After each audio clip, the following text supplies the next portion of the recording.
Isabela, and I'll be your host on the Remembered Corner.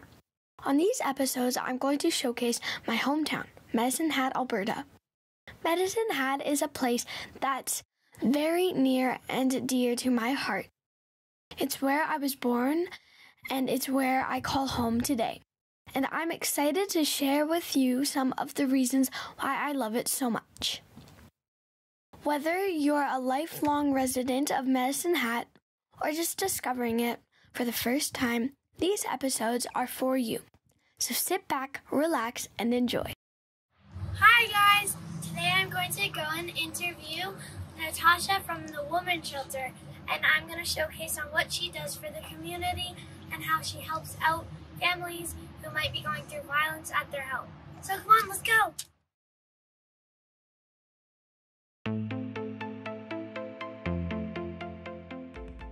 In the west of Canada, you will find the province of Alberta, which is one of the 3 prairie provinces. Alberta is renowned for its natural beauty and boasts 6 UNESCO-designated World Heritage Sites. Located in the southeast corner of Alberta, you will find the city of Medicine Hat. It's not uncommon for smaller cities or towns to be overshadowed by larger cities. Medicine Hat, Alberta is no exception. However, this doesn't mean that Medicine Hat is forgotten. It is a vibrant city with a rich history, culture, and natural beauty. I want to showcase some of the many attractions that make this place special on these episodes. While it might not receive as much attention as larger cities, Medicine Hat has much to offer and should not be forgotten, but instead remembered.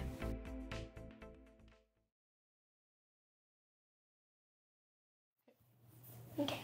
Hi everyone, welcome back to another episode. Today I'm here at the Women's Shelter. I'm Isabela and I will be your host. Today I'm here with Natasha. Hi Natasha. Hello. And tell me, what's your role and title here? My title is Executive Director of the Medicine Hat Women's Shelter. And what do you do? I am the Executive Director, so I'm sort of in charge of people, and I'm also spend a lot of time just making sure our community knows about our programs and services, as well as fundraising, because we're a charity. Wow. Well, what is the history here? The Medicine Hat Women's Shelter has been around for 42 years in Medicine Hat, so we've been here a long time. In this location, we've been here for 25 years in this building, and so we've been here just quite a long time supporting families who are experiencing family violence and just supporting them as they need with different kinds of programs throughout the shelter. They can come and live here, or they can come for outreach programming. There's a lot of different things that we offer. And when you say they can come here for living, can they spend their whole life, or do they have a certain amount of time? Yeah, at the emergency shelter, which is the building you and I are in right now, they can stay for about 3 weeks to a month. And over at our second stage shelter, they can stay for up to a year.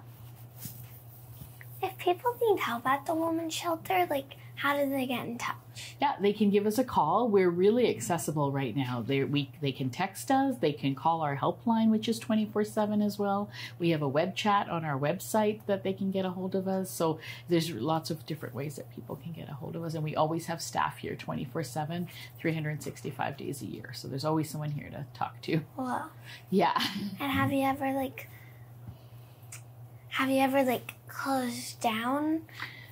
The only time we were kind of closed is when we had to move out when we had the flood about 10 years ago. But we just made sure that we helped people in different ways. They stayed at hotels and things like that, and we just made sure they were safe that way. And what happens inside the shelter? When people arrive here, we have staff who can help them and make sure that they're safe and taken care of. When you come in, a mom can come in, say, with her kids maybe, then we take them upstairs and they would have their own bedroom.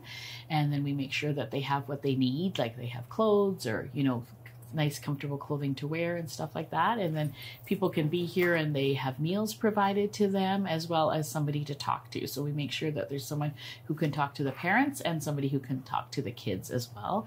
And if the kids are really little, we have a daycare on site so they can attend the daycare. So we just want to make sure that we're here to talk to people to make sure that because they were in an unsafe situation, what they want to talk to us about and make sure that they're safe while they're here. And do like, let's say the moms have to pay for anything? No, they don't. You don't have to pay for any of our services. Everything is free. And is it just like women, or do you like also help men? Yeah, we help anybody who's experiencing family violence. So it doesn't matter whether you're male or female or LGBTQ, whatever you are. If you're experiencing family violence and need help, we're happy to help you. And why do the women have to stay at the shelter? Why can't they just go home? Sometimes people's home situations are just not safe for them. Sometimes in relationships, things just aren't going very well and things have gotten to be a point where they're not safe anymore in their home, and maybe the kids aren't safe in their home anymore and everybody just needs a little bit of a break. Sometimes it's like a timeout. So they just take a bit of a break and they come here and we make sure they're safe. And so hopefully they can return to that home situation if things get better for them. But if they don't, then we figure out other ways for them. They can either stay in our other shelter, which is longer term, or we can help them find new places to live in the community. And how many rooms are there? We have 10, we have 8 bedrooms upstairs and 1 bedroom on the main floor. So we can have up to 30 people at one point in time in the shelter. And how many people do you have right now? Right now, today, I think we have about 20 people in the shelter. And at the second stage shelter, we have probably about 30 people at that shelter as well. And so how much does the second take?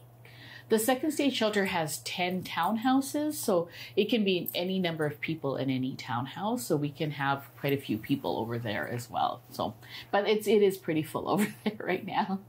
Wow. Are they all safe here, or will they be safe when they leave?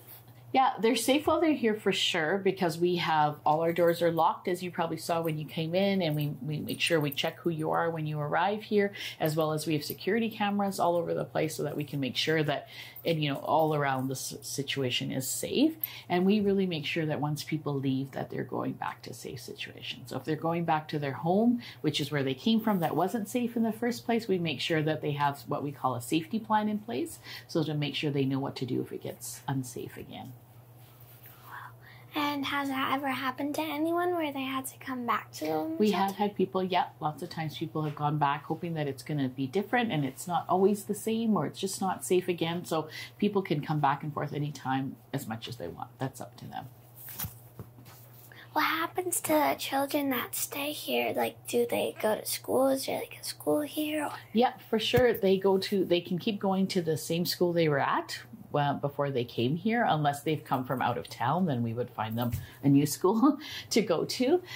So lots of kids prefer to stay at their same school because all your friends are there and you still want to be able to be with all of them and still have your same routine. So we work with the school board to make sure that can happen. But if not, we will find you a new school that's close by to here that they can go to. And if they're younger kids, they can go to our daycare that's here. And if they're kids who are just not really ready to be in school just because there's a lot going on for them, we have a lot of staff on site who will help them with keeping up with their homework and making sure they have someone safe to talk to about what's going on for them too. Because we know that the kids sometimes have a lot to be worried about too and want to talk to someone. What do the kids do in the summer? Is there like camps or?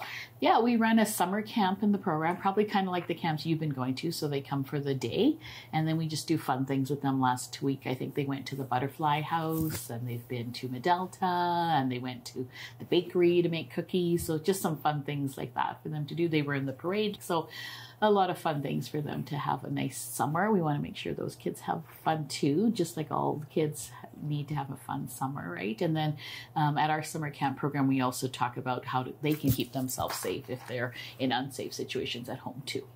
Do people find lots of new homes, or do you help them with finding new homes? Yeah, I think most people would like to go back to their old home because that's their home and that's where their stuff is. But we do have help to help them find new homes if that's what they need. We work with Medicine Hat Community Housing and they help them find new spaces to live if that's what they need to do, for sure. And do they in case they are in a really bad situation, do they pack their stuff, or do you just give them all the stuff? Yeah, I think they would like to pack their stuff, but sometimes they have to just leave in a hurry because it's just not a good place or not a safe situation. So oftentimes kids and moms do arrive here and they don't have a lot of stuff. So we're really lucky because this community is very generous to us, and so they give us clothes and toys and things like that. And so we can give that to the moms and the kids when they arrive in case they don't have any of their own stuff. Wow, and is it possible for like adults or other kids to make a donation of their toys? Oh, sure. Yeah, we have lots of people who give us things. So we really appreciate that because then sometimes people are done with their things and they're in good condition. And so we pass it on to kids or clothing and things like that. So lots of people give us things. We really appreciate that. And if I had a friend, let's say I had a friend in the women's shelter, would I be able to visit them, or do I have to like just, let's say, text them or call them?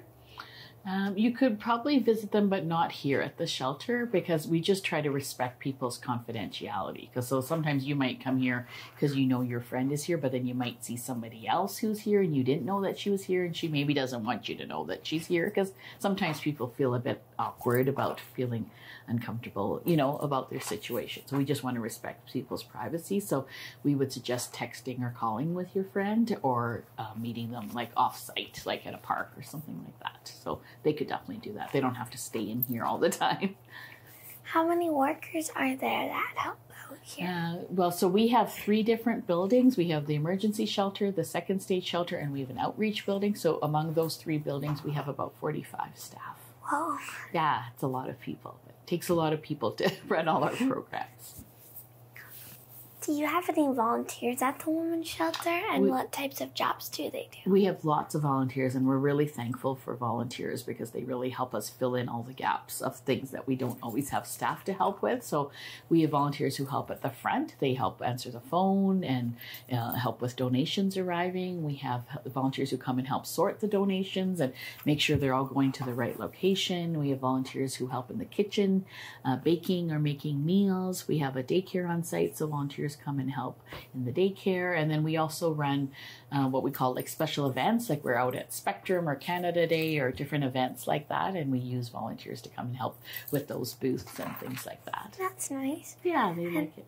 Yeah, and are kids able to volunteer here? If kids can come with their parents, for sure, then we would make something work like that. But yeah, and a lot of times kids help it.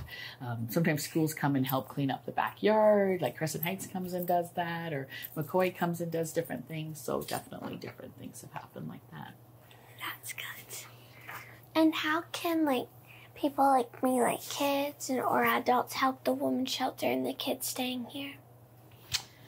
I think that if you know about the work that we do, then if you know somebody who's in a situation that maybe is not safe, or a friend tells you something that's not safe, then you can let her know about the women's shelter and where she and her parent can go for help or call to get some support. And that's our biggest thing, is that we want to make sure that people know you don't have to stay in unsafe situations. If you need to get out, then, to give us a call. So the more people like you who know about it and can tell other people about it, that's really helpful to us. Yeah, I know about it because we learned lots about it in school. Oh, good. That's good to hear. That's good to hear. Is there anything the community can do to help out the people and the residents here? The community is very supportive of us, so we do appreciate that. They often will help us with giving donations of money. That also helps us because we're a charity, so we need to raise money to keep programs going. So they often help us with that, or like I said, they help us by being volunteers. And helping us at our different events and things like that. But I think if the community can just be aware that family violence exists in our community and support people who they know are going through it, that's really helpful to us. Yeah. We just want to keep everybody safe, right? Yeah. Yeah. And are people allowed to bring their animals, like a cat or a dog? They can't bring them here, but we have a great partnership with the SPCA, and so while you're here, you can leave your dog or your cat with the SPCA during the time that you're here. So it's just hard for us to have dogs here or pets, just because sometimes people are allergic or they're scared of dogs, or it's just hard to manage them in the big yard and stuff like that. So we have a great partnership with SPCA to make sure that their pets are taken care of, because you don't want to leave your pet behind, right? What's the best part about being the director of the women's shelter? I get to help people every day, and I know that we are making the community a bit safer by having a safe place for people to come. I really want to make sure that people know that they don't have to stay in unsafe situations and that there is help for them. And I also want people to know that it's not their fault that things are happening to them, so that if they need help, that it's okay to reach out for help. It's great because I meet young people like you who are doing great things in the community and learning about all the work that we're doing. And I like being involved. We have a great community in Medicine Hat, and so I like to be involved with the community and work together with all the other agencies as well and make sure people are getting the help they need. Yeah, and do you get support from like other provinces? Yeah, we get support from the federal government and the provincial government too, so that's really great. But we have great partnerships in the community, like with the food bank and Ronald McDonald House and all the different things like that. Medicine Hat Community Housing, we all work really close together. So if somebody needs housing, we can take them there, and if they need food, we can take them there. If they need the shelter, they can come here. So it works really well together. I like that. This sounds like lots of work. What do you do to take a break from it all? What do? I have 2 daughters and 2 dogs and a husband, so we just have some fun together. When I take some holidays next week, we're going to take some time and maybe go to Waterton. So I like that, getting outside, and so that's a good break for me. I love to be outside. Yes, too. Right? Going for walks and stuff like that, and being by the water, it's always nice. It's relaxing. So yeah. I do that. Yeah, but not always when it's a heat wave. No, not when it's hot, like, or really, really cold, right? Yeah. It has to be a perfect temperature. Yeah. Is there something I did not ask that you want to let me know about? I think you asked lots of good questions. Did I answer everything, do you think, about what we do here? Yeah. And people will know what the work is that we do? Yeah, and do you have any questions for me? Oh, thank you for coming and talking to me. This is great. Thank you, too. Yeah, that's really awesome. Thanks very much. Thank you for all you do. Bye, everyone. And that's a wrap.